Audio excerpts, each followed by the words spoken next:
This is a quick video on the thoracic mobility exercise using the wall. You need enough wall space to spread your arms out. I'm going to run through the 3 progressions and then circle back for the details. So to review, this is it, right? You move in and out of that, and whatever pace feels good, you can definitely go slower, right? You want to make sure you're doing both sides.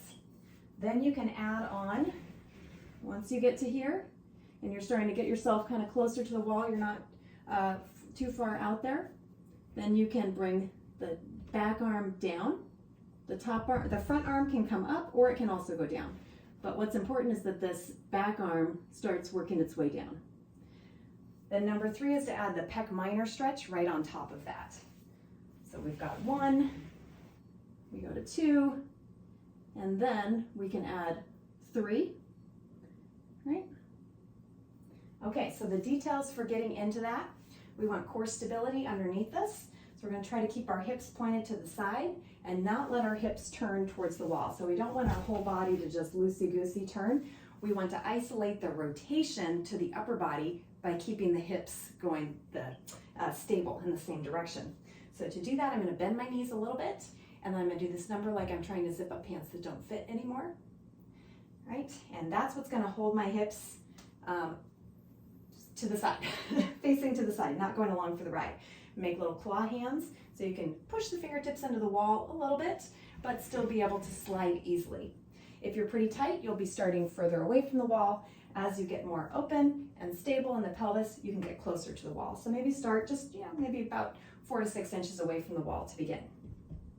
And I open up, and I'm going to turn my head and look back towards the back hand, because what I don't want to do is just stick the arm to the wall and then turn away. This isn't just a stretch for the shoulder. We actually want our upper back to be rotating, our body to turn the opposite direction. Hips are this way. We want our upper back to be turning the other way. So it helps to turn the head to help keep the shoulder blade in position on the back. Speaking of the shoulder blade, right? We want to make sure it's not elevating on the back. Instead, we actually want it to depress and come down and plug in. Our lower trap muscle fibers run diagonally here, so we want them to engage and do their job. And then step 2, adding the depression of the shoulder blade, will bring the hand down, the back hand down a little bit. The other hand, again, can come up, or it can go down along from the ride. And you can sort of move within this range of motion, right? Specifically with that back arm. Once you're able to keep the chest open and the shoulder from pulling forward, right, then you may not need to look back at the back hand. You can look forward, right, especially if your neck needs a break. But we want to make sure you're really feeling plugged in there.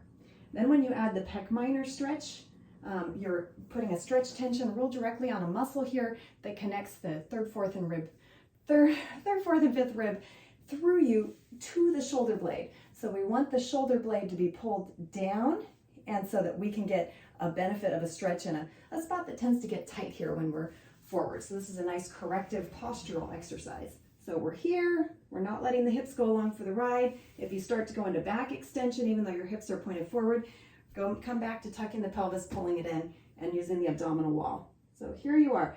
At first, it may just be the hand on the wall, and then you want to work towards having the forearm on the wall, again, without letting the shoulder get pulled forward. So it may take some time to get into this position, right?